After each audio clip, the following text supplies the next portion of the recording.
This is not another stream. This is the moment we show up.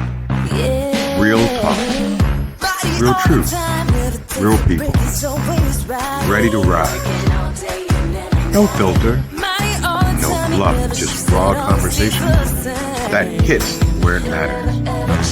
Welcome to the revolution of You Become You Live. Let's go live in 5, 4, 3, 2, 1. Hit it!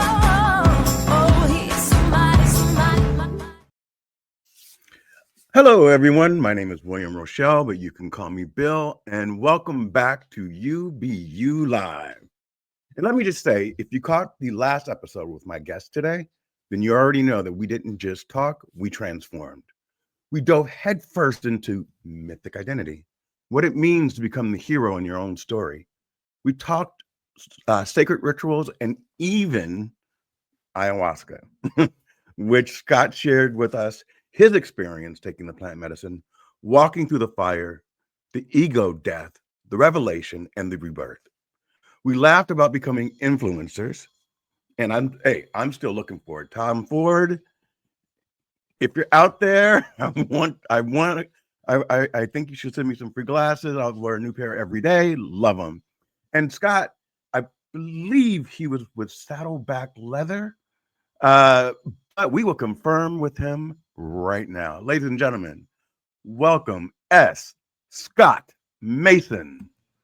Thank you. It is so good to be here, William Rochelle. You've made my day, and it is Vanson leather. Vanson. Don't forget that. I'm so sorry. You know, I knew it was leather. You know, Yeah, it's definitely not plastic. Okay, so let's get into it. Tell me real quick before we dive in. Well, you already did. Now, the last time we talked near the end of the show, we said that we said something that stuck with me, and let's talk about that, and let's focus next time. So what I want to do, because you've been awakened, once the fog lifts and your identity comes back into view, then comes a real change. That's kind of what you said. Yes. And then choosing one path. Am I right about that? Yes. Choosing the path that's right for you, that you were meant to be here for. Absolutely. Right. So we're talking about spiritual focus, business alignment, energy conservation. How do you define focus? And then let's get into it.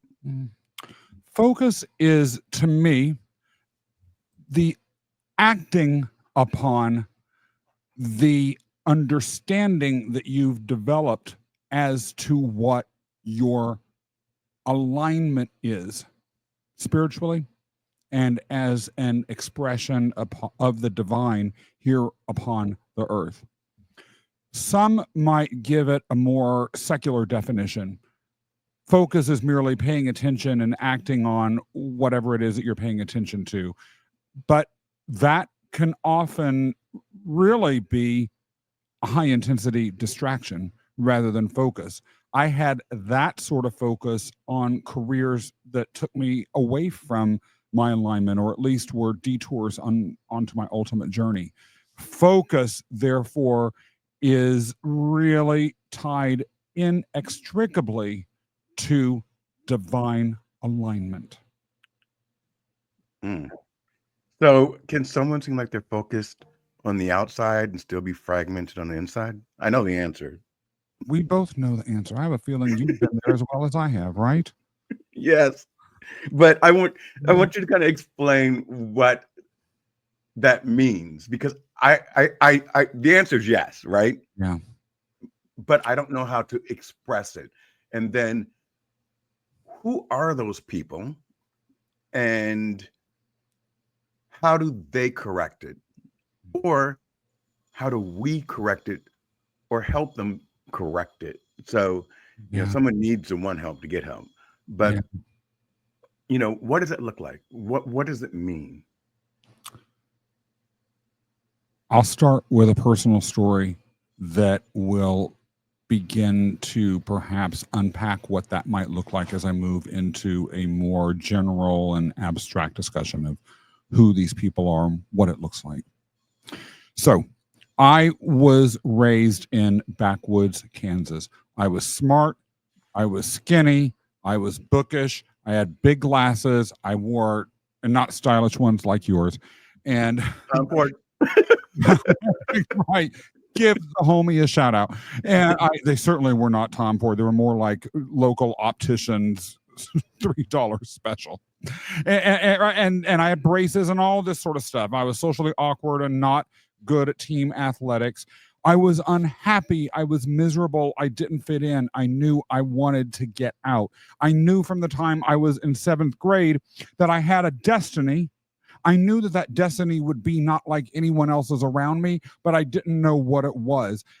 Nonetheless, I used my rational mind to pursue what seemed like the most reasonable escape route, going to college first and then to law school and then practicing law in an area that I at least found nominally interesting. A lot of the legal profession I found unbearably dull. Right. Once I was there, I began to pursue what were either socially conditioned or socially expected markers of achievement, or things that would in one way or another fulfill whatever ego-based needs I had. It might have been money, in my case, stature, power, authority, were huge deals. I remember I was a power lifter for many years. I went into the big and tall store because all of my suits were custom made. And he said, "What do you want your suit to be cut like?" And I said, "I want it to show power." That's what right. So like that sort of thing was what it was all about. When I work with clients, we talked last time about the role of Greek myths as a tool for understanding what's holding us back, what we can become. There are 5 toxic myths that I don't remember if I mentioned or not, but in one way or another during this period, I was living out all of these 5 toxic myths, which have corollaries within Greek myths and basically are warning signs, or they're internal narratives that you tell yourself that keep you misaligned. In terms of what it looked like, at first it was a perpetual sense of dissatisfaction. Nothing was good enough. No matter how much I achieved, no matter how much praise I got on anything, I was this endless vacuum or black hole of need for more, or whatever. So that's part of what someone could be. Over time, behaviors began to manifest themselves. I began to hear things like, "Scott, you're a real asshole," or "Scott, you're very aggressive," or in your head or from people? From people. Right? Or "Scott, you're intimidating," or "Scott, you really should read this book, The No Asshole Rule," or things like that. These sorts of negative, toxic behaviors that were manifestations of this inner need and this inner misalignment were, again, markers that I was someone who might need help. Sometimes in other situations, I've seen it play out as people being overly passive or overly burned out, or just being apathetic in whatever their situation is. Whatever it is, it's not a true engagement at the deepest level with whatever it is that you're doing. And it is not a demeanor or way of dealing with others. It's reflective of joy and love. It's other emotions are in one way or another showing. Finally, physically over time, I began to manifest this misalignment. I had rosacea all over my face. My breath was bad. I started to get teeth that look like garbage. How did you know your breath was bad? Making me embarrass myself. 2 instances. One time I was sitting at the head of a table of a meeting I was leading, and the woman who was sitting next to me, and I made sure I always sat at the head of that table. She was sitting next to me and I started to talk, and she like covered her face and turned away because my breath was so bad. And then another time my staff, females, gathered me they asked to have a private meeting and they asked me, "Scott, is there some way you could wear chew gum or take mints or something like that to deal with your breath? It's like we're standing in front of a dragon." So I kind of got the clue. Really, this was internal stuff manifesting physically. And then I began to have injuries and breakdowns and things like that, and rage and anger. What might you be feeling like, in a way, was captured by a moment I'll share with you. I had a 7 a.m. meeting in the middle of July, and I was wearing one of my kick-ass power custom-made suits to a meeting. And after it was over, I went before breakfast. I took the elevator down out of my office. I live in New York City, went to the nearest sidewalk, and as I was crossing the sidewalk to get to the deli where I'd get my eggs or whatever, I turned to my right and I saw the man. I remember him to this day. He was Arab American, and he had one of those metal coffee carts that sits on a sidewalk side. Mm-hmm. And he was giving a woman who was in front of his coffee cart a 75-cent cup of coffee, and he was smiling the most bright, beaming smile. And I looked at him and I felt, Joy. and I knew this was a lovely hatred. Yeah. Nothing. Joy. Yeah, he was having joy. And I was angry and jealous and furious. How dare you fucking be happy? What in the fuck is wrong with, excuse my language, all of this sort of stuff. I remember stamping on my way. If any of this, even one thing, resonates with you, you're actually not focused. I don't care how much time and effort you're putting into whatever it is you're doing. You're misaligned. You are actually just merely overly attentive to a series of distractions. Okay. So through mythology, is there a way of narrowing that path?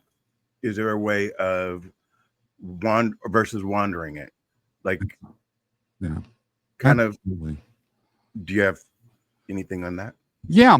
So let's talk a little bit about what myths were. I think we covered this a little bit, but we'll go into more depth right now for anyone that wasn't here.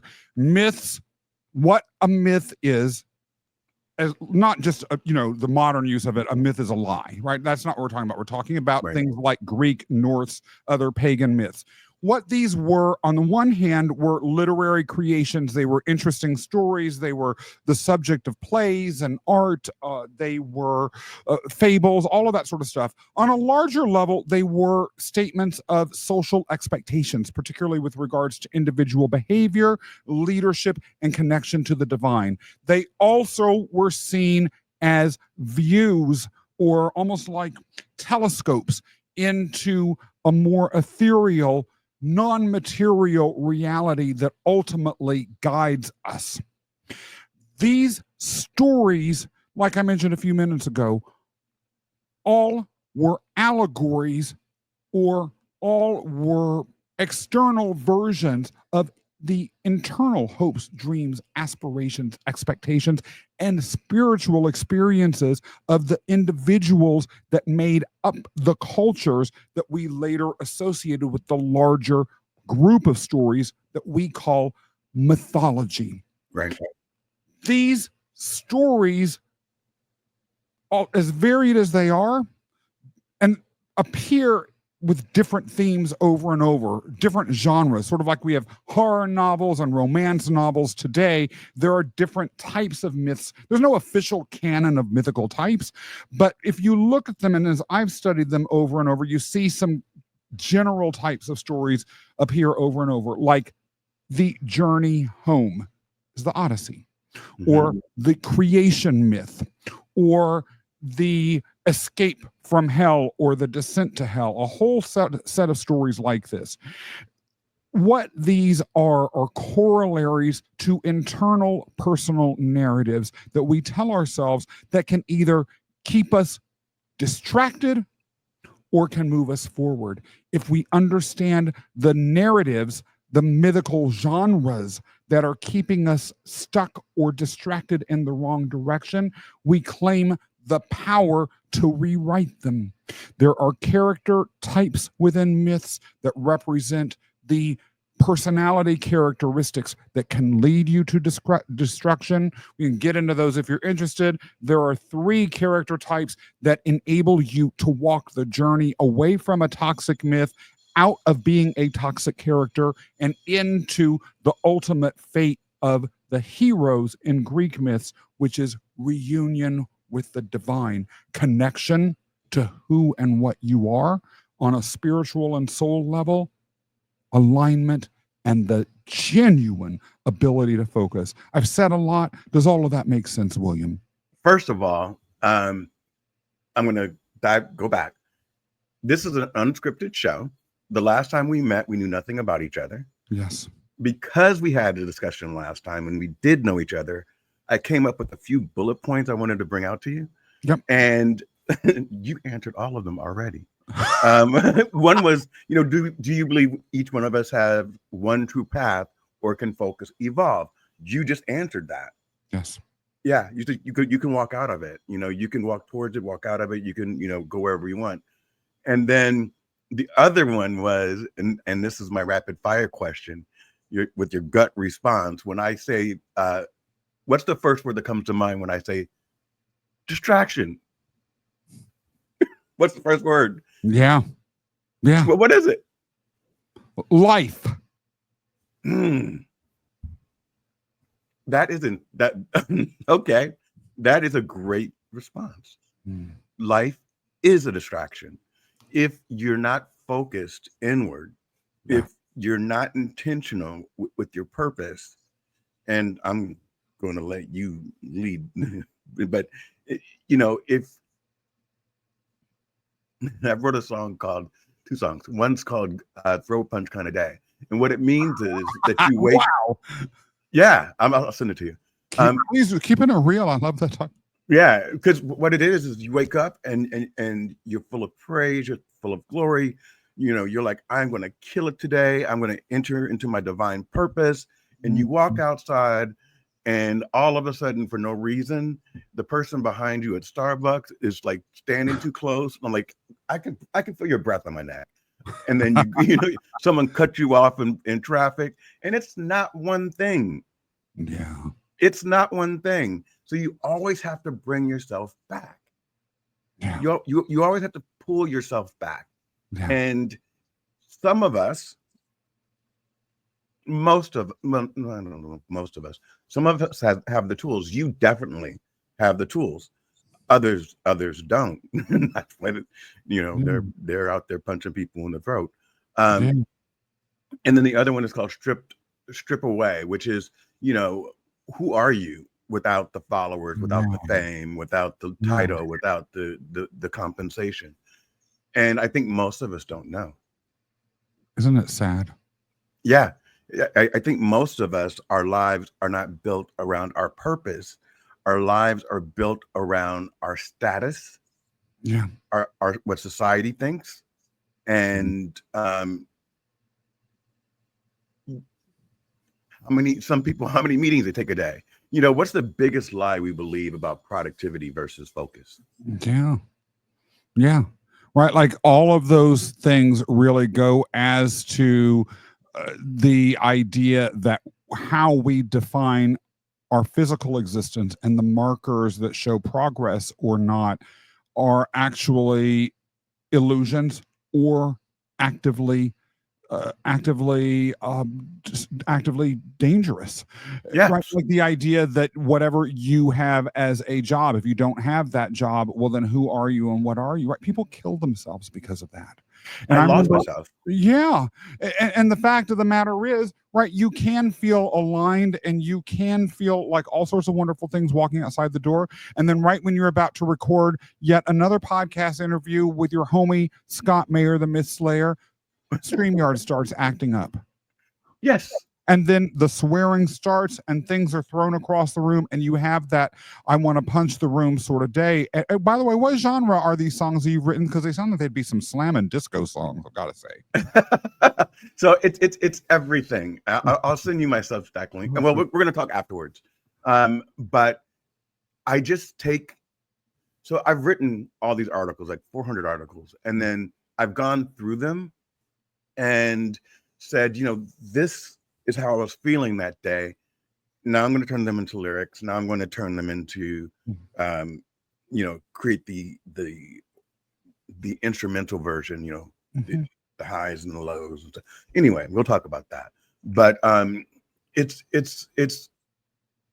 if we all sit and really think about how we're feeling in a moment, like really think about it. Yeah. And then why are we feeling this way? Yeah. It allows us to open our hearts and open our minds. Yeah. And so sometimes there can also be real power. And again, back to the theme of life as a distraction, there can be a real power. And that's what meditation is about. That to some extent is what a sacred plant journey can be all about in the right set of circumstances, or at least in one set of right circumstances, having no thoughts at all. Yeah. No thoughts at all. So I'm gonna point out one thing. You said bringing it back to the theme here. So I had basically gone on a distraction tour, and my friend Scott was like, "Nope, we're bringing it back to focus." So let's talk about the ayahuasca journey. Mm-hmm. You shared with me last time. You described the experience as in phases, right? Mm-hmm. Letting go, losing yourself, confronting fears, and somewhere in that, a release, clarity came. That and beyond. Yes. Yes. So did focus, well, you told me focus did not show up immediately after that ceremony. It took some time. Yeah. But do we need to purge before we can focus?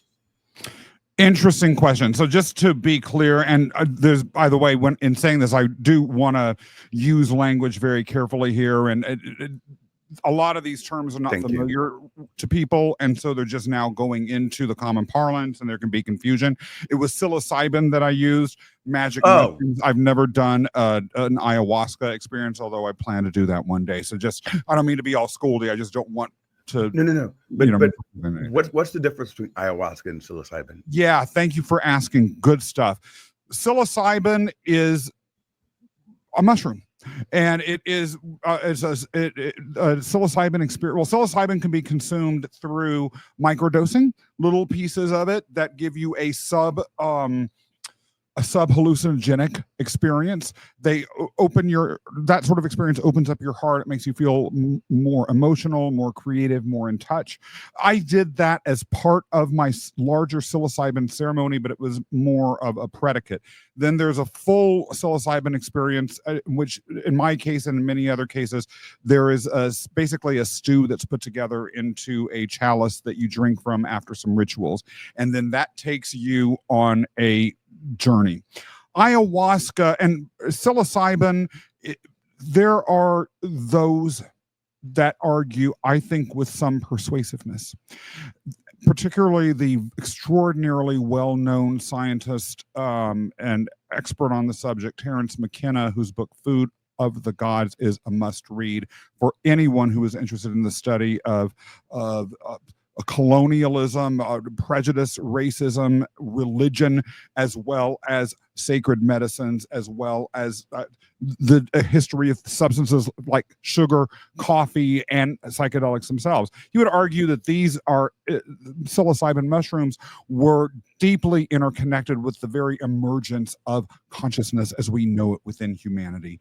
Ayahuasca is a vine that contains psychoactive substances in it that is again mixed with a variety of different other substances into a brew. It's mostly is historically been associated with South America. It is associated with quote unquote the divine feminine, and it is divine and feminine as opposed to the divine masculine. We can get into a deeper explanation as to what it is, what those things are, and there is even some controversy about that. It is, by all accounts, a more intensive experience. Okay. And the journeys through both of them are profound and life-changing. Okay, so I need a favor from you. Yes. Since you are the legal eagle here. Let's do a disclaimer that we are not supporting, nor are we able to suggest that. And I'll let you do the disclaimer. Yeah, and I will say this right now. We are not making any suggestion or recommendation as to any behaviors. We're not endorsing anything that is illegal or outside of the bounds of the law. We're not endorsing any behaviors or any activities or any courses of treatment. that we do not have expertise in before anyone who is watching this show has any inclination of using any substance for a course of mental health treatment, for spiritual or personal development, or any other purpose. We urge in the strongest possible terms that you work with a qualified medical or other professional, and under no circumstances are we endorsing any use of these substances for anyone who is a minor or otherwise mentally incapacitated. There you go. Thank you for that. My It's so I'm glad we had this conversation, because I didn't know the difference between ayahuasca and psilocybin. So even though you and I were having that conversation last time, I was you were saying psilocybin and I was hearing ayahuasca. Yeah, it happens. That's understandable. Yeah. So it's weird how our minds can hear things, but our ears can hear things, but our minds can interpret things. Well, and that is a very interesting thing that occurred, and perhaps we should discuss that offline. Go ahead. Oh, offline? Yeah. Okay, sure.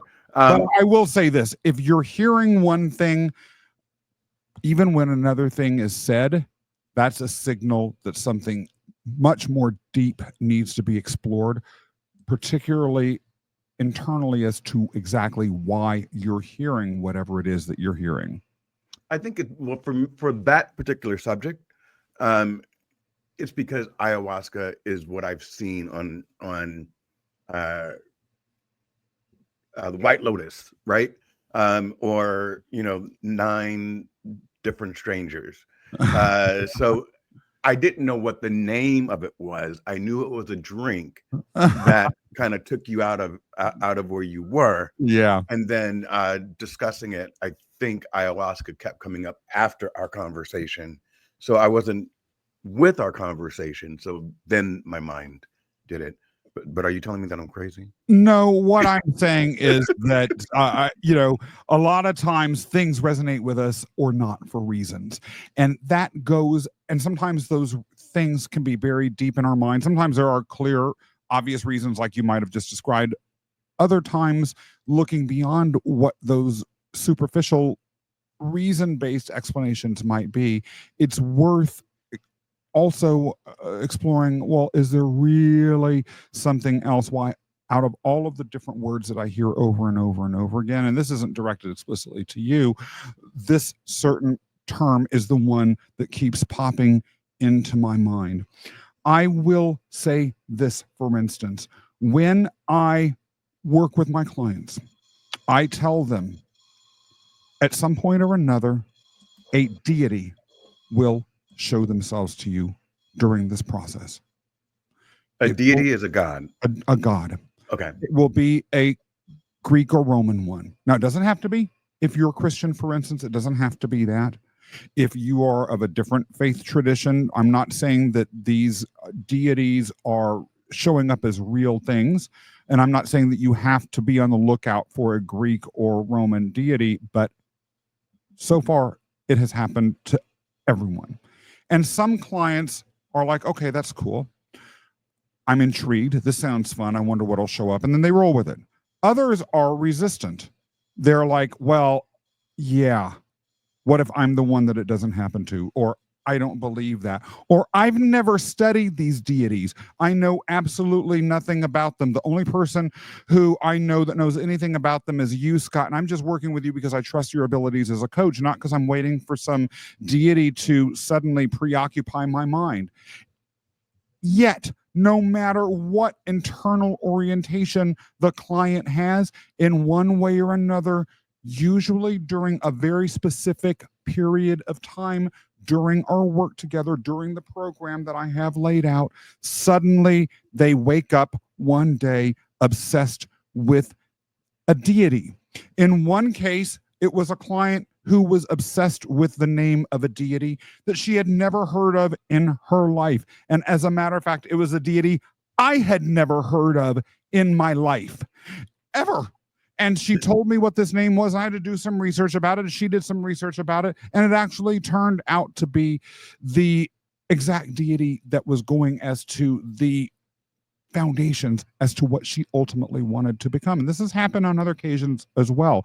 So what I've learned from seeing that happen with individuals is that names become lodged in the subconscious. We think about them, they overwrite what we might have heard or what we might think we are prepared to hear or find within, or may seemingly pop out of nowhere. They're saying something every single time. Okay. All right. Michael is saying that ayahuasca lasts, the effects last longer. Yeah. So when we're talking about effects, what does that mean? So really, outside of certain circumstances, when you step into any sort of plant medicine or sacred medicine or psychedelic experience, generally you know when they begin, and you know when you're coming out of them, usually because, and I won't speak for everyone, but because you get a sense of that alternate world that's extraordinarily real to you and may look different. You may be hearing things, or things that you thought were normal sounds have been blocked away. All of those things sort of dissipate, and you are clearly back into a world that's dominated by the perceptions of the, particularly the eyes and the ears, but also our other senses. So in my case, the psilocybin experience, there was I experienced a Greek myth. There was a very specific beginning. There was a little slight ramp up to it, but then boom, something happened in my line of vision. And I remember telling the facilitator I was with, I'm in. But then I also knew very clearly when I was out, and I removed the eye shades that I had over me during different points of my experience. I had gone up and gone to the bathroom or whatever. So it was very obvious that what I was experiencing now was the same world that I had been in before I even went to this facilitator's physical location, as opposed to when I was getting up and going to the bathroom and experiencing the world. It was a very different sort of thing. So that's how, I'm not an expert as to how long every single type of psychedelic experience lasts. And there are, of course, individual variances, and are they being used together, and in what combination, and all these other sorts of variants are out there. But suffice it to say, part of this goes as to why, particularly if you are new, but I would argue probably for anyone who's interested in safety, unless you're just at this, except in rare circumstances, you want to have someone sitting with you called a trip sitter, someone who is able to monitor this for you, who is able to help you determine that indeed you are in or out, and be able to process what's going on, so there's no confusion. Got it. Although in my case, there was no confusion at all. Got it. Do you have any comments on Ronaldo's deity? Do you know who it is? What is it? I am not able to see the comments. Oh, whatever reason. Oh, let me switch over here and see if I can see them here.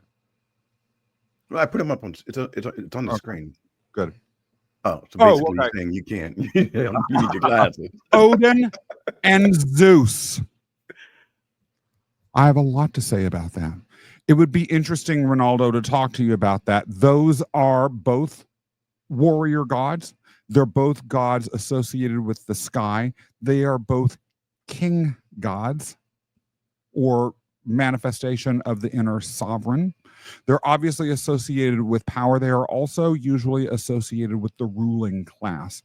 So if you were my client, we would have gone through a whole set of negative myths that you might have been telling yourselves, as well as identifying corollaries of positive myths. We would have been connecting that to your goals, and or at least your initially stated goals and objectives for your life, and then looking at, okay, where is there a gap between goal, internal myth, and reality, or future myth and vision? When something like Zeus or Odin comes up, we really want to dive deep into the iconography associated with those deities.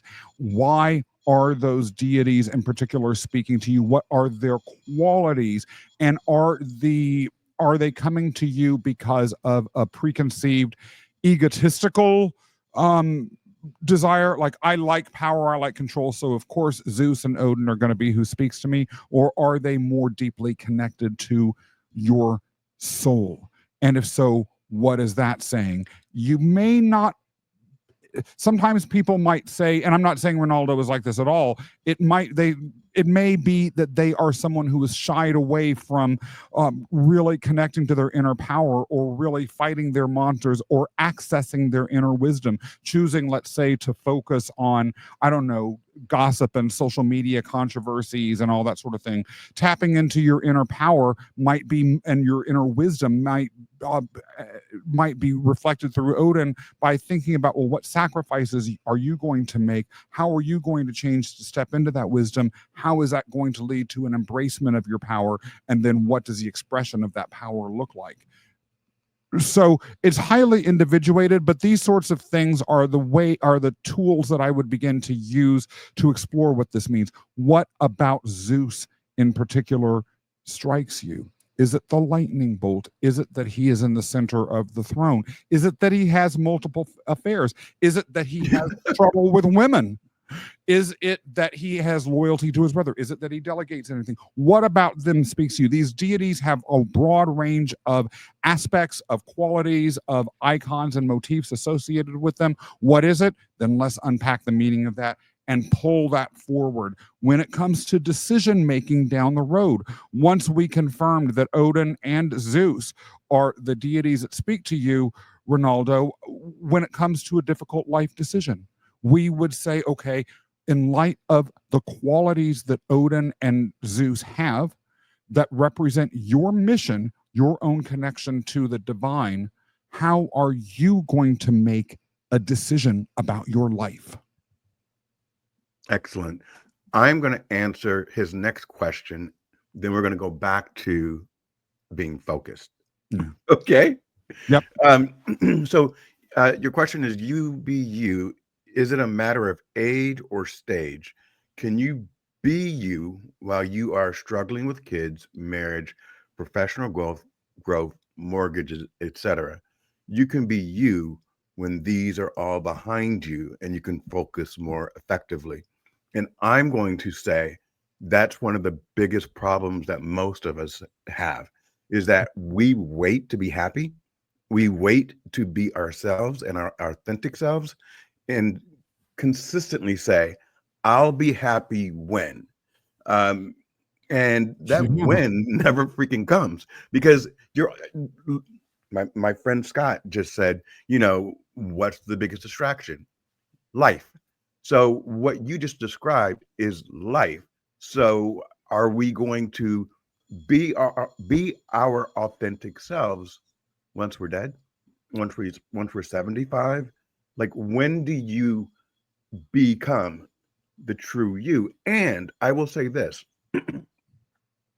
you being you is not a bad thing, because you're also teaching your children to be authentic. You're teaching your children to put themselves as a priority in their lives. Otherwise, um, you're teaching your children to put themselves second or third or fourth in their own life, in their own journey. So really, it's an empty cup can't fill another. Absolutely. And there's one thing I want to add to that, but before we do it, just so my mind doesn't get distracted by life, Michael said something important in the comments, which is with regards to women and working with a I facilitator, saw right? that. Thank you. Obviously, what he was saying, for those who might not have seen this yet, is women need to be careful, because there have been some reported bad things that have happened to women during these experiences with male facilitators. I will even go a step beyond that and say, generally, working with a facilitator is something that you need to spend a lot of time and effort into thinking through carefully and interviewing, and not just going with anyone, because anyone who is going into one of these situations is vulnerable. You're more suggestible. You may be in a place of emotional turmoil. The person may or may not be competent. They may have put you in a setting that isn't good for you. They may not have had the appropriate experience to handle something should traumas resurface. All these sorts of things. So safety, safety, safety, harm reduction, harm reduction, harm reduction. Work with someone who is qualified, who you trust, who you have interviewed if you are doing it. And that's why we do not recommend anyone ever have one of these experiences without being with someone that they have vetted carefully, that is qualified, competent, and where you know what you're doing going in there. I just had to say that. I appreciate that. No, thank you. With regards to you being you, I do want to point out one other thing. If you are able to be you while you have these other things going on, you're going to be able to be more present and more able to manage them easily, right? Being misaligned is not going to make it easier to deal with a stressful job and a crazy boss and a difficult relationship and demanding children who may have their dysfunctions of their own.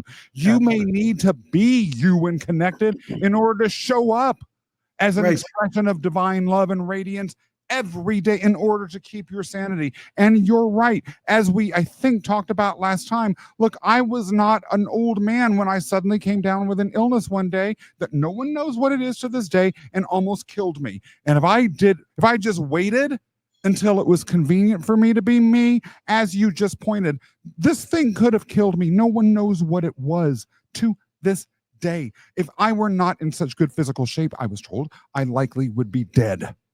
And so waiting forever is a fool's option. And I hate to be harsh that way. Yeah. We need to be ourselves. Part of why we need to connect with ourselves and the divine is so we can navigate these things. It's not a matter of luxury, William Rochelle, or anyone else who's watching. It is a matter of making it through this life in the best way that you can and without regrets.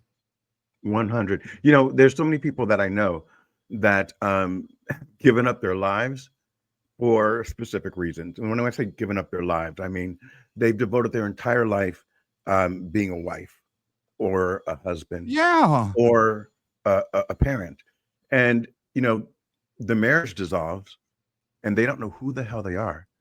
The kids leave, which they do, and they come and see Thanksgiving and Christmas, and you no longer know who you are. So you know these things, the being you, putting yourself first isn't an option. It's a necessity.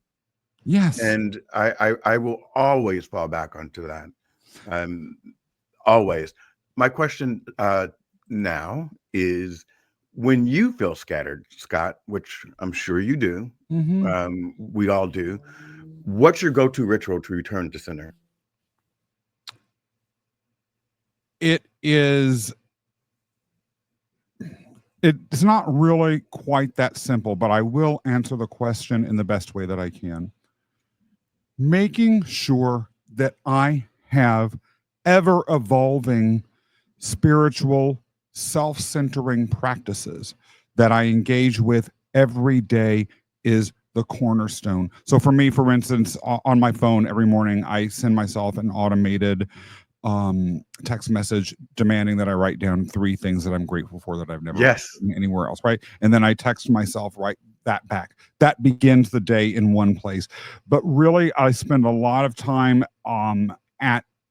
usually at night, sometimes during the day, getting into a place where I am it may be through meditation, it may be through what I call devotions or affirmations or some sort of prayer, where I am literally getting on my knees, not as a matter of adherence to any specific religious faith's ritual. And I actually put something on my head. This is just a Scott Mason, but as a matter of showing humility.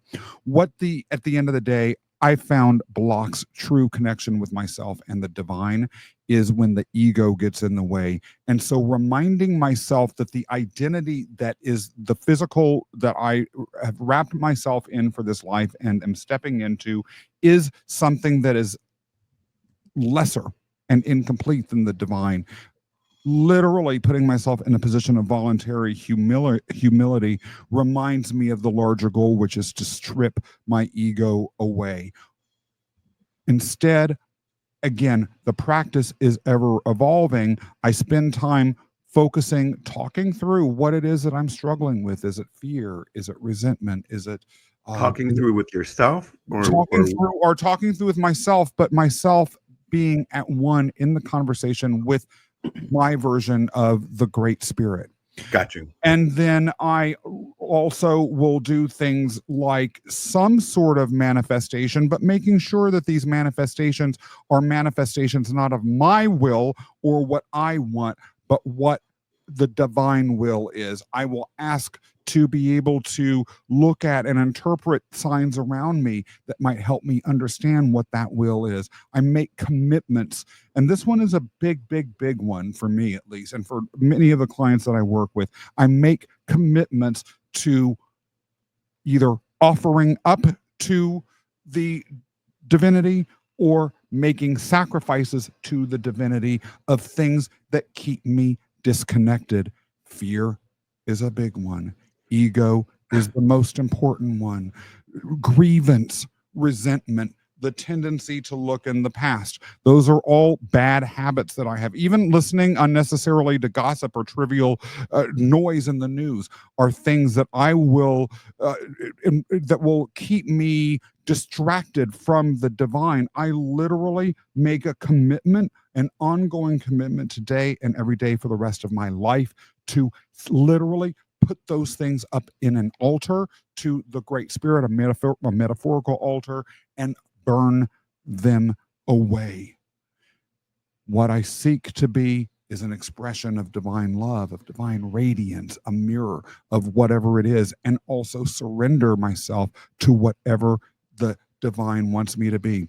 One thing that we didn't talk about earlier that goes as to the you be you later, I've got kids and a wife and stuff, is to understand that who you being you is ever evolving. So you being you today as an overwhelmed mom or dad might not be the same as you being you once the kids are grown up and gone. But you can't evolve if you never take the step in the first place. And so that's why a lot of this is evolving. Then by saying this, I personally advise my clients, and I do it myself, I say all of this stuff out loud. I do not say it in my internal mind. I do not say it as I'm drifting off to sleep. I say it out loud. That brings out our the social commitments, right? And that sort of social impact that we're trained to do. But then also it cements it, for me at least, more and more deeply in the subconscious. So going back to your practices, when I'm finding myself distracted, it's very easy for me after months and months of months saying over and over, Scott, you have sacrificed and you continually sacrifice XYZ. Observe that behavior or that mindset shift as a symptom of me not fulfilling my commitment. And then automatically after a while, I move away from it. I don't expect to be perfect. I make mistakes all the time, but that is a practice that helps keep me there. That, first of all, that answer was fantastic. Oh, I loved it. I felt everything that you said. Thank you. And you, my friend, said, well, that's a pretty deep, there's a lot to go into that, but I'll give a brief overview. And you went deep. You went so deep. And I love it. And the last time we talked, you said distraction is often fear in disguise. Yeah. Yeah. So what do most of us, I guess fear is something that is built into how we were raised. Yeah, it's an evolutionary necessity, obviously, too. Yeah. Because I remember this. I remember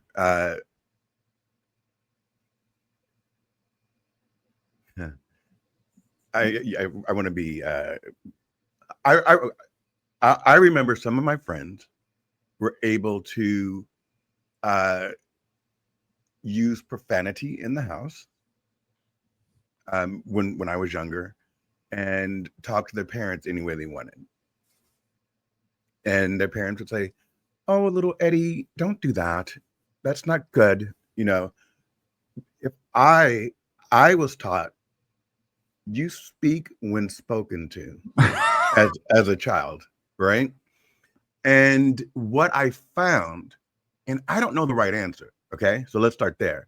But what I found was that I didn't have a voice until I was like in my 30s, because I would sit in meetings or in school and pray they wouldn't call on me because I wasn't taught to have a voice. You know, I was taught to be to honor my elders, which I think is great. Um, to don't use certain words, and it's funny because I could, as kids, and I'm sure you did it too. We were cursing up a storm in Chicago. 8 years old, right? Outside, just like MF, da da da. Your mama so fat. Uh, in the house, I could put my hand in fire by accident, right? And go, gosh darn, it would never come out. I didn't know how. I wouldn't, because you would get slapped or spanked back in those days. Um, so I was afraid of my voice.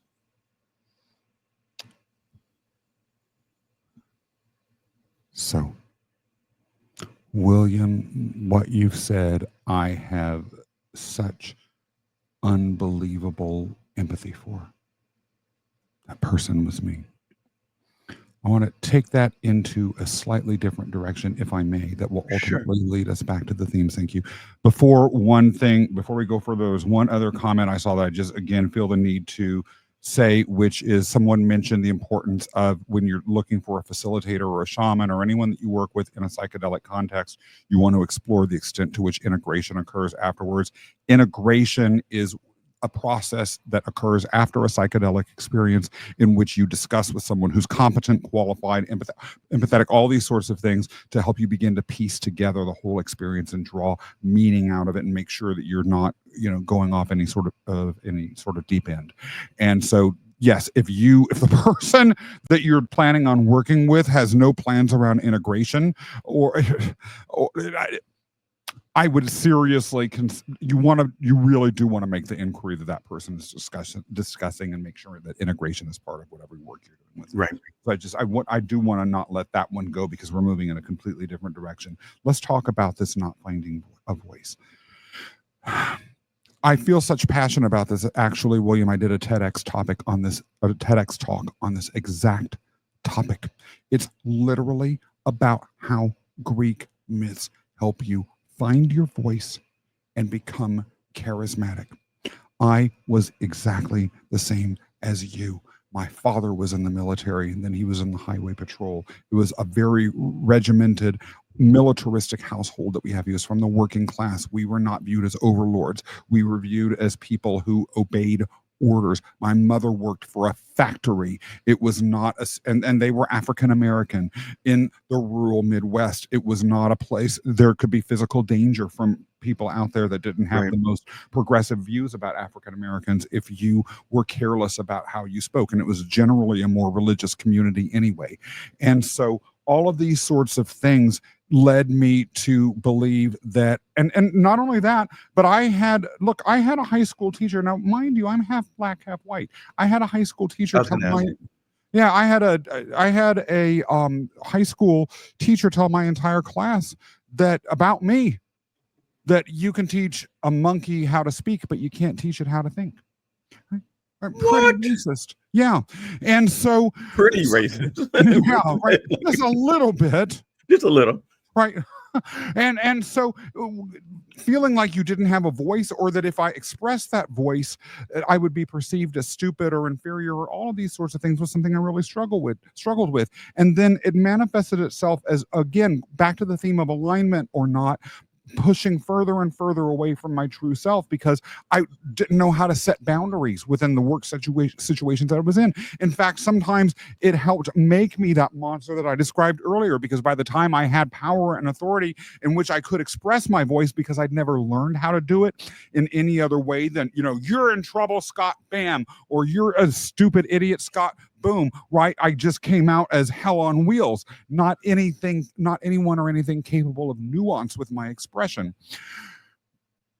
I mentioned the overall theme and the TEDx itself of Greek myths because this is a classic case of where if you look beneath the stories, in this case, the myth is one of the foundational ones of all of Greek mythology, the story of Orpheus and his beloved Eurydice, who Orpheus lost his wife Eurydice. She died suddenly. He had to go to the underworld, persuade the god of the underworld to bring her back to life. The god of the underworld said she can come back to life, but only so long as you don't look at her before you reach the land of the living. Of course, at the last minute, Orpheus did that, and then I will leave the rest of the story up to anyone who wants to read more about it or watch the TEDx talk. But suffice it to say, it literally is mapping out why people don't have their voice.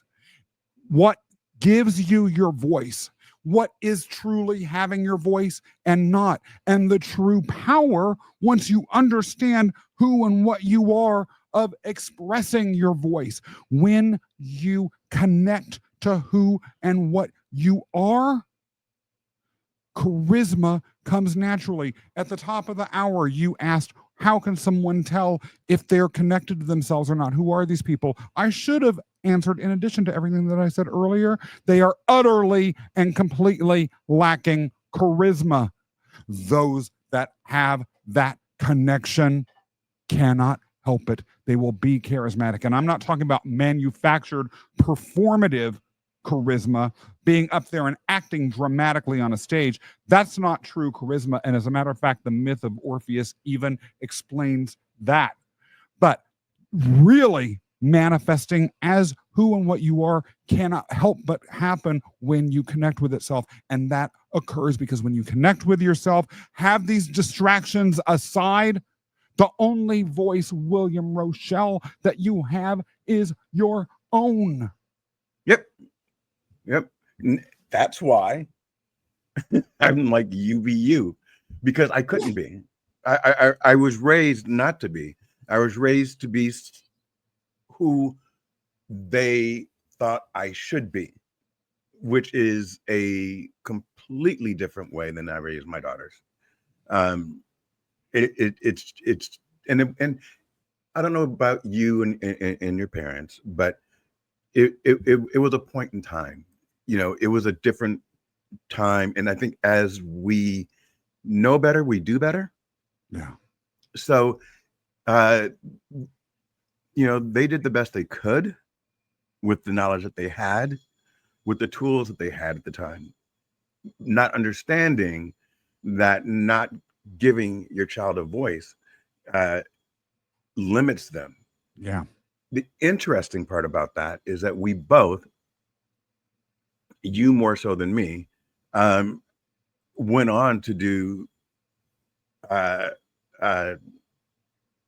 not so mediocre things. I would say you've done a lot of very non-mediocre things, my friend. Well, your LinkedIn profile.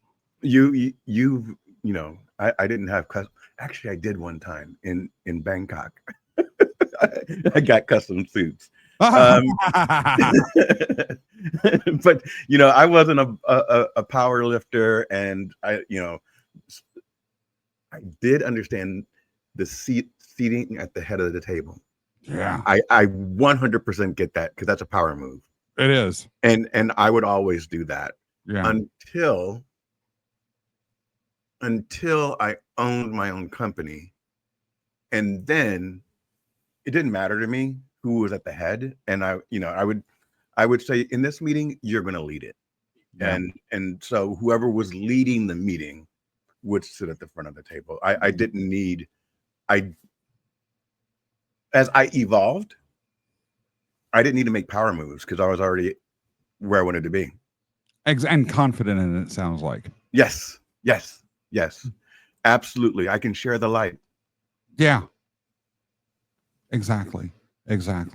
One of my most embarrassing memories around that was I had a corner office once, and it had my desk by one set of windows, and there was a circular conference room, and we're having a meeting with my key managerial staff as well as some consultants. And one of the consultants was another male. I had A, because I was physically large, but also B, because I was the head of the entire division. I had a very big, luxurious chair. And I pulled the chair around to the circular table and then went out to get a cup of water or something. I came back, and the male consultant was sitting there in my chair. And I'll never forget, I snapped my fingers and said, "You get out of that right now and you sit over." Da, da, da, da. And of course, he was embarrassed, and he got up, and I did that. It was one of those things where I felt like I had to make sure that this is stopped right now, and that I'm asserted right up front, and that there's no question. And if he's humiliated, well, all the better. Everyone will remember for next time. I was not coming from a place of confidence. I was coming from a place of defensiveness, of feeling insecure that people might misinterpret anything. If I had really had confidence, I would have just sat down wherever. It was still my meeting. Yeah. Come on. What was going through my head? It was pathetic. Well, I can tell you what was going through your head. So I've been in situations before where, as a minority, when people come in, especially people from the outside, look at the older white guy and start directing all their questions to that guy in the office. That's true. Yes. And I'm like, that's the customer service rep, right? Like, you could talk to him all you want, but I'm the, and I've learned to not even say anything. Yeah. To let them talk, and so sometimes it's because we're conditioned. Yeah. Especially where you grew up, as you grew up, and what that teacher told you. We're conditioned to say, "Oh no, I'm not a monkey. I am not someone who was taught anything. I am someone who creates. I am someone who owns, and I am someone who has gotten to this point, and I'm not going to let you strip that away from me." Yeah. But it takes a moment to evolve from here to here, because the pendulum, it swings, and then somewhere in the middle we find ourselves. Yeah. Sorry. I love it.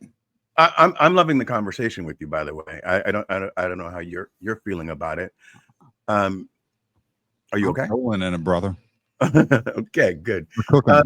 So kind of, I want to throw it to you. What do you want us to know? I want us to know that in a place and time in cultural history in which a lot of these markers of identity are actually just distractions. You mentioned productivity specifically before. KPIs, salary numbers, number of garages attached to your house, the price tag associated with your country club or your vacation, what you're wearing, the size or location of your office. All of these very concrete material markers are being taken away from people left and right. Their educational pedigree, their job, their career identity. We have lived in an era in which those have become more and more dominant. And yet, as they've become more and more dominant, we are more and more at risk. The emergence of AI is exposing that.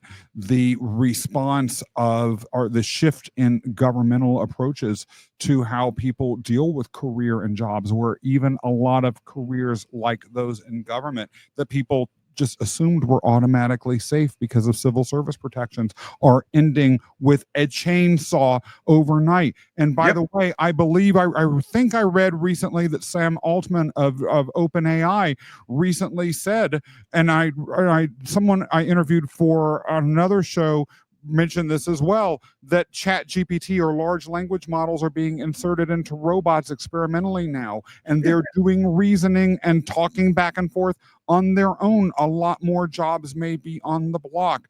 That is the end game of the materialist KPI, what it is that you have, or the things that you accumulate model of identity. That's where it's headed to.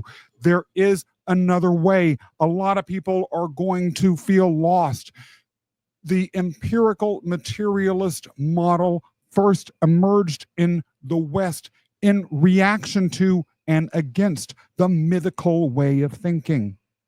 Well, it's time for the mythical thinking to come back. Of course, technology and empiricism and materialism and materialist ways of being are never going to go away. And when it comes to things like healthcare advancements and air conditioning and things like Zoom and StreamYard, all of that, it's for the better. But we've suppressed one side of the human experience and the understanding of identity too far. The secret to surviving as someone who truly has something to be in a world in which all of the other things that you may have attached yourself to as a matter of identity are gone, is looking back and integrating what we rejected a couple of thousand years ago into our lives. And that's the locus of hope. The locus of hope. That's deep, but I'm not that smart. So what is the locus of hope? Locus of hope is that space where we can find it. Okay. So you said something deep. I'm going to say something non-deep. I like shallow sometimes too. Yeah, that's who I am. So I agree with you. Everything you said about AI and technology, and we needed to find our purpose. Taking it out of a spiritual realm, how do we survive with the direction? Like, in order for us to survive right now, you need a job to get a paycheck, to buy food, and to buy a home. But if 90% of the jobs just go away, and even the legal profession right now, they're saying you could just type things into Chat GPT and it'll write you a legal response that you can send to the attorney. I don't know what's safe. Acting isn't safe. Music isn't safe. Art isn't safe. Customer service. I mean, we can just go. I mean, they're going to be picking our fruits. People are falling in love with AI. I love it. Yeah, but I mean, literally falling in love. I've seen that before, by the way. Yeah. You mean that your AI love interest? Exactly. You can download and it talks to you and tells you things you need to hear. Yeah. And again, if these things can be incorporated into robots, then literally people may have physical spouses. And, it seems ridiculous. And that's maybe. So what you're saying is that we can be single souls attached to a automation. That's what I'm hearing. Yeah, I mean, I'm not an expert that could express it in a way that's perfect and using all the appropriate language. That's really not my space. Right. But it is adjacent to the space in which I'm in which what I'm saying is that even where we are now, the need for an alternative way of understanding who and what we are in the world has arrived, and it's going to get worse. The only ones that can save us from oblivion is ourselves. Now, there are those that argue that AI will create all sorts of new jobs, and what jobs will look like in the future, the workforce will look like in the future is going to be different. And who am I to say whether they're right or wrong? But in any event, there's still a transitory position. And still, a lot of the ways people have historically identified themselves professionally will be gone. And there may be niches where, people, the society as a mass rejects AI art, rejects AI writing, rejects AI music, all of these things are possible. But nonetheless, there's no reason that I can think of why you would not want to make sure that no matter what happens in the new world that we're in, as well as what may be beyond that we can't fathom, having an understanding of who and what you are isn't going to be of benefit in order to not just survive, but live. Yeah, you can survive. Yeah, chickens and chicken coops survive. They're given their feed and they hatch their eggs and they never leave a cage and they die. We can be mentally, emotionally, spiritually that way. Okay, that's cool if that's your choice. But if you want to use this as an opportunity or find a way to live a life that has any purpose at all, that is having you as be anything other than a commodity or just waste that's sitting in a trash bin somewhere because you're not serving a function, then that's up to you. Right. And we need to be able to take that step or guide each other through that because that's not easy. It's not. I could talk to you for hours, but don't worry about it. I won't. How did you transition? Was it the illness that had you transition from being an attorney and going so hard to being more philosophical and mythological and spiritual? No, it was a journey. I think it was, in my case, I began to feel a little bit before, at the end of the day, workplace, large organizational nightmares were what drove me into my first entrepreneurship journey, which was co-owner of a manufacturing company. And a lot of that was because I got sick of abusive bosses. I got sick of people getting promotions or having opportunities for things that had nothing to do with merit. I got sick of bosses, sometimes particularly in government, even at an executive level, mediocrity is totally worshipped. Things like creativity or originality are viewed as very, very, very bad. If you're a technocrat, that's the ultimate thing that you could ever be. And so someone like me that's creative, that's visionary, there's no space for utilizing a lot of the skills that I have, like charisma or the ability to talk, all those sorts of things. It just was not the right fit. I was feeling constantly stifled. So I went into entrepreneurship. Later, and I was still a hardcore rationalistic, materialist, hostile to spirituality person, even well into that first part of the entrepreneurial journey. Then the call began to come to me, and it was a gradual evolution until I had the illness, and the next phase of my life began, whether I liked it or not. Okay. Sometimes, we're pushed in a direction that changes our lives and we don't know why. Yeah.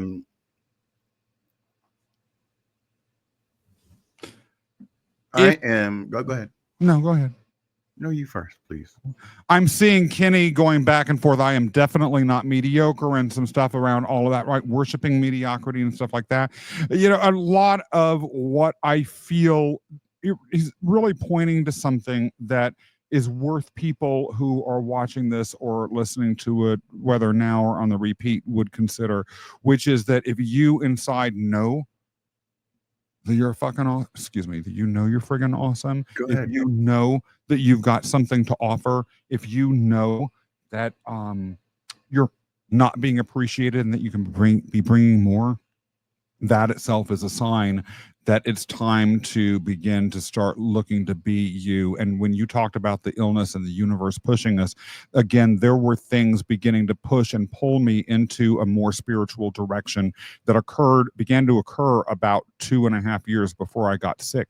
I went with them, but I didn't fully embrace them. So the other thing that I would say to anyone is, if this pull starts to come and you don't want to have the universe force you in the painful and horrific way that I had to endure, and I would not wish that on anyone, no matter what, then it's best to consider at least diving deep into whatever that pull is that you're feeling inside and leaning into that feeling of I'm not mediocre. I am something more. What can I and should I do with it in order to be me? Yes. Yes, absolutely. There's a point where people, uh, there's a point where so I can't generalize, I consider certain things, certain thoughts or certain patterns to be selfish until I recognized, you know, I don't have to be a people pleaser. I don't have to, Yeah. do things to make people like me, because they're going to either like me or they're not, Yeah. for who I am, not what I do for them. Yeah. And it is so hard. It's so hard for me to take it. I'm definitely someone that, I want a gift. I don't like receiving gifts. It makes me feel uncomfortable. Mm. Um, even going to dinner and things like that. I'll, I'll pay for everyone's dinner. Don't know why. I don't do it now because I ain't got no job. But but the me, the internal self, um, always my lung for some reason my love language has always been gifting, paying it forward, as I would call it. Are you asking for thoughts on that? You can chime in. You can say something. You could tell me I'm crazy. I'm fine I'm with not it. going to say you're crazy. I think you're anything but crazy. I will share my own perspective on that with regards to some similar issues that I have faced. And so you or anyone watching who may relate to what you said may gain something from that. First of all, when I mentioned earlier, as part of my spiritual practices, I sacrifice ego. Ego doesn't always have to be grandiose, selfish, taking, sucking the oxygen out of a room, being all overtly about me. Ego can be creating a perception of you being the center of attention or adding value to the world by what you give. And so when I give, understanding, thinking about why I'm giving, is it, as one of my favorite writers, David Hawkins, said, ego in rags? Or is it genuinely giving, is something that I have to consider. And if in my case I'm behaving in a certain way that seems generous, or that is and it doesn't mean seems generous in terms of expecting something overtly in return, but seeming generous in terms of fulfilling an ego need. In other words, if my generosity is ego in rags, I've got to cut it. Then the other thing, and this is something I've struggled with recently, and so I don't even want to say this is something that is, I'm looking back in the distant past and saying, oh, I learned. This is something that's hard. There is, I believe, an ethical obligation that many of us have to receive. The universe, in my opinion, is always giving us opportunity, giving us support, turning away the gifts of the universe has an ethical component that's not positive. Not only that, but if we cannot receive, we cannot have the resources in order to give from an ego-less place. I always, not always, but very often, as part of my devotions, manifest receipt of material abundance. Why? Because I'm determined to get my message out in the greatest, most expansive, broadest, and deepest way possible. And I can't do that if no one will invest money in my business, or if no one will book me to speak, or if I'm perceived as someone who will not take other people's help and support. Well, if you're not willing to take my help and support, Scott, then why should I help and support you? You can just tell your message right in a corner somewhere in your studio apartment, and then you'll get to feel like no one is helping you. And so the idea of I'm not able to receive. Again, I'm not speaking for you, right? And you didn't ask me for my opinion about No, no, you. no, no, I'm no, just no. saying, Go ahead. as a matter of folks who might hear this and relate to it and my own struggles in life, it's often coming from a place that's actually quite destructive and a hidden version of egotism that keeps us from connecting to our highest purpose, our destiny, as well as the ability to help other people. So, what's the difference between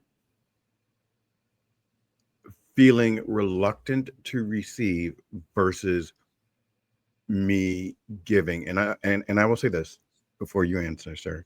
Yeah. Whenever I give without any intention of getting anything in return. And I've done things like I had a friend who couldn't get a car, and I, gave her $4,000, and then, co-signed for her car, so that she can get it. Never asked for it back. I wasn't like, you know, uh, here's $4,000, and this is how you're going to pay me back.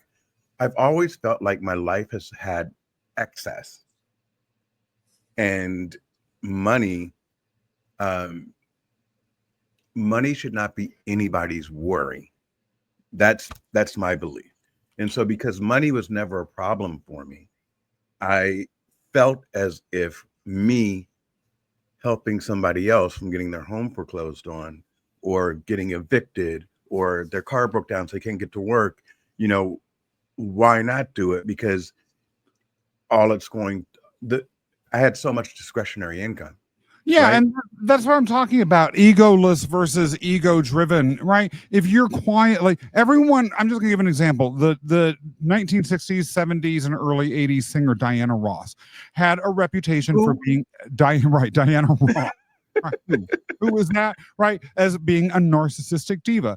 But it came out after some people wrote biographies trashing her, that, right, like one of the people who wrote a biography for her, Diana Ross, had secretly paid off all the money that this person needed in order to live in a home, right, when she didn't have enough money to pay the mortgage. And she had done this or that sort of thing quietly. I'm not saying Diana Ross is perfect or anything like that. I don't know Diana Ross, and she certainly don't know or care about me.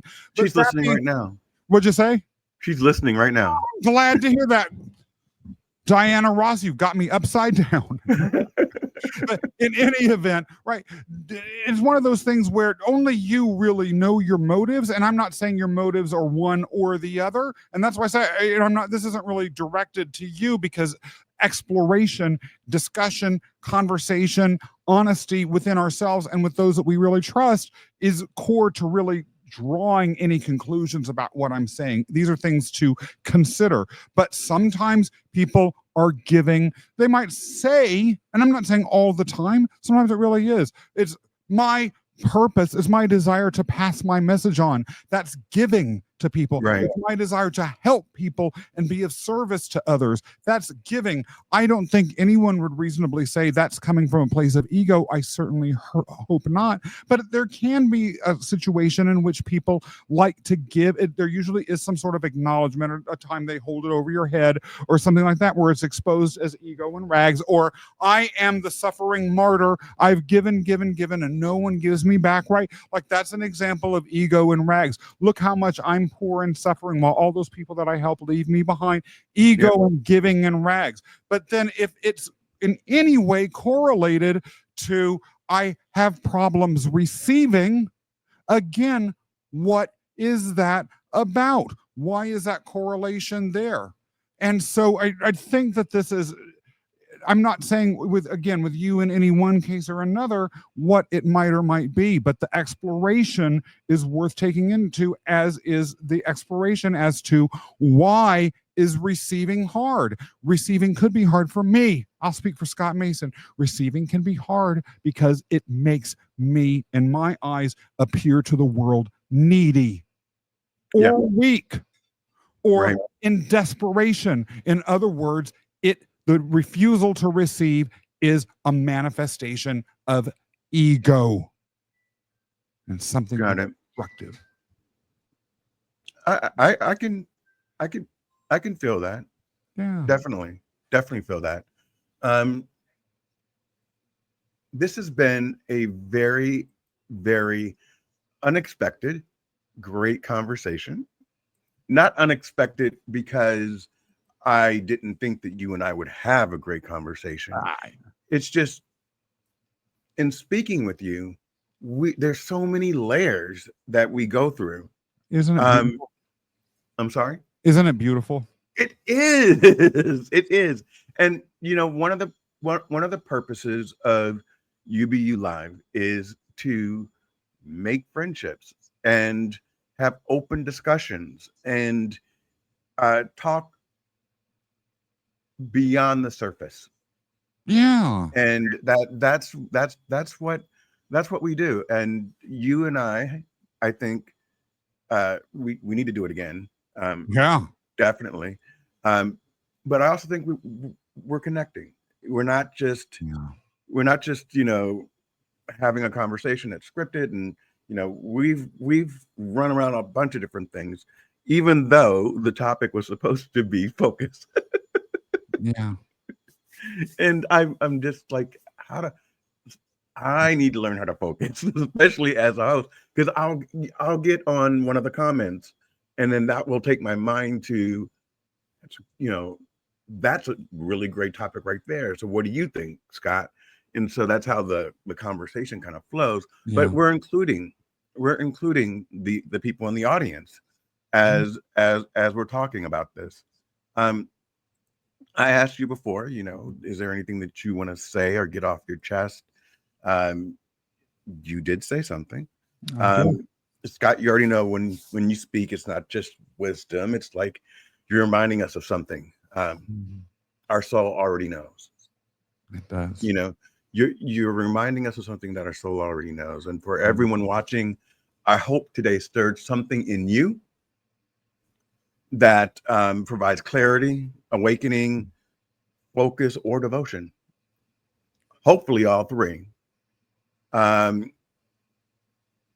See, this is what I mean by squirrel. So Americo jumps on and says, "Bill, you're too funny. Focus." So then, in the middle of me, in the middle of me trying to be all like Mr. Talk Show host, I'm like, "Oh, what did Americo just say?" But I've got to say too, there is the argument that there's no such thing as a real distraction in a conversation, that everything we ever say in a conversation ultimately always is going back to the main course of it. It's just like in what way and why and how. Yes. Does anyone have any questions for Mr. S. Scott Mason before we close out? We have been on an hour and a half. I can go as long as he can, but I think we're going to start wrapping it up, if that's good with you, my friend. Whatever works with you, my friend. Okay. So if anyone has any questions right now, speak now or forever hold your peace. And if someone wants to come on, jump on, I will send you a link. So let me know. This has been great. It has been. This has been really, really great. You and I are going to talk after the show. Good. I think I'm going to close out now because no one said that they want to come up. I do have to use the restroom really bad. On the subject of keeping it real. Hey, UBU Live, keep it real. Hey, I'm me. And that's the only reason when I start wrapping it up, because it's when I have to go, like, use the toilet. So final thoughts. Kenny Dunner was here. I've got to say hi to Kenny. He's one of my favorite people on all of LinkedIn. So I'm just so happy that he's here. It's good to meet the other folks that showed up today. And I just really want to say thank you for having me. You're an incredible conversationalist. You're an incredible host. And I love the connection that we're making. Yes, you do. Me. Thank you. Diana Ross was once seen walking down a runway in a gown with a tiara on, getting an award. And I heard the story goes, she said, me, little old me. You know, William, you, little old you. We could talk about Diana Ross forever. She, to me, did what she had to do.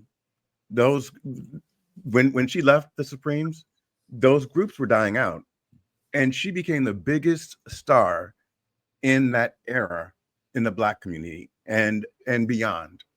Um, but what was interesting, and this I want to say to everyone, what was interesting about it, and I don't know if you remember this or not, but there was a point where her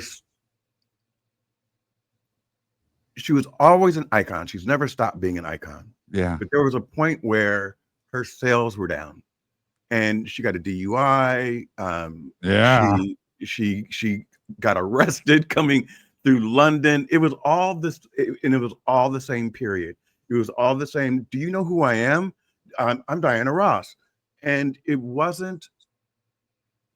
When I look at that, I don't see her being diva-ish. I see her not understanding how to deal with not being at the level that she was at. And every single artist, and I'm going to say, and no one yell at me, every single female artist has a period where they go from being, the sexy diva to, all right, you're next. Here's the new one, Yeah. right? And like Beyonce is the new one, but she's grooming Blue Ivy to take her place. If you ever watch any of the videos,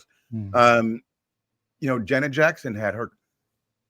Janet Jackson should be the biggest star, and the Super Bowl, those people subverted all of her music after the Super Bowl. Yeah. And it was the man Look, that kept her down, because there were two people in the incident, right? A man and a woman. And the one that pulled off, his star rose. yeah. And she was said, you can't come to the Grammys. Look, on the subject of female divas, it should have been more, and we're totally gypped. And on the subject, right, of Diana Ross, even her main rival, Donna Summer.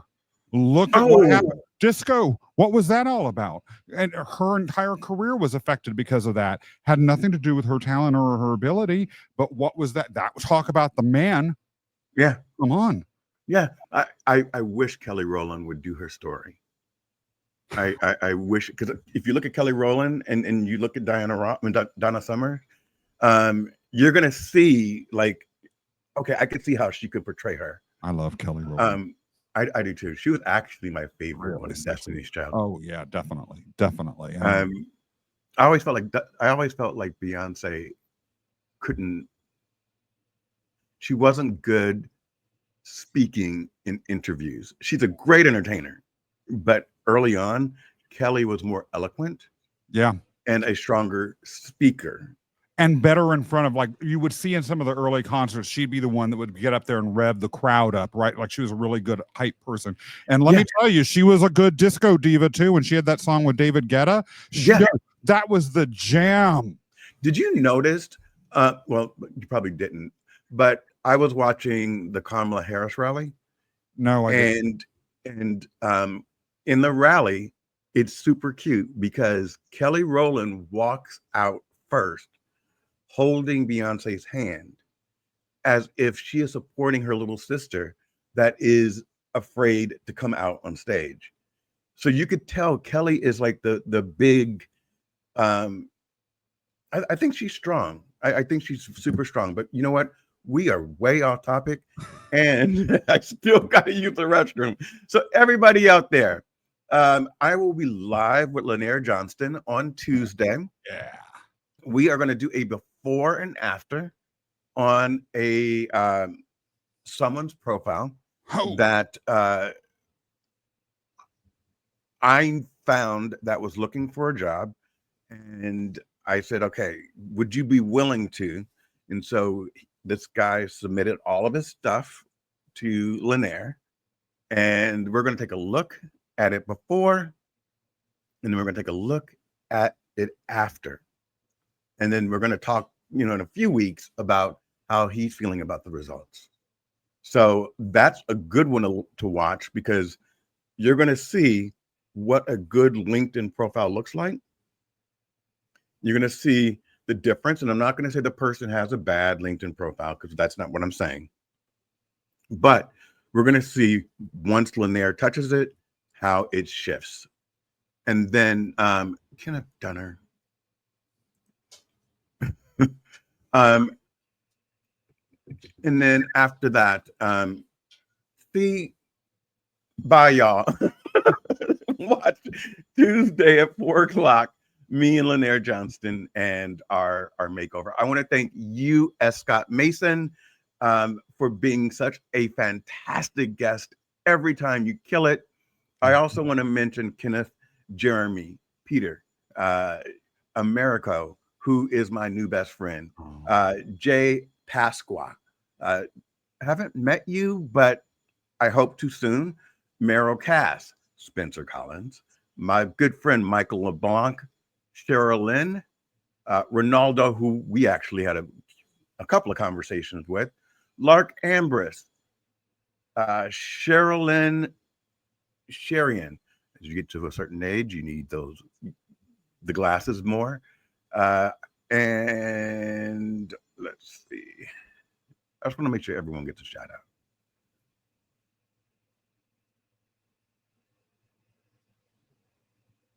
I think we hit everybody. So Jeremy Burdick, Peter, we talked about, Lark, Kenneth, Michael LeBlanc. Yeah, I think we got everybody. I thank everyone for showing up, showing out. David Berchowicz, I appreciate you coming.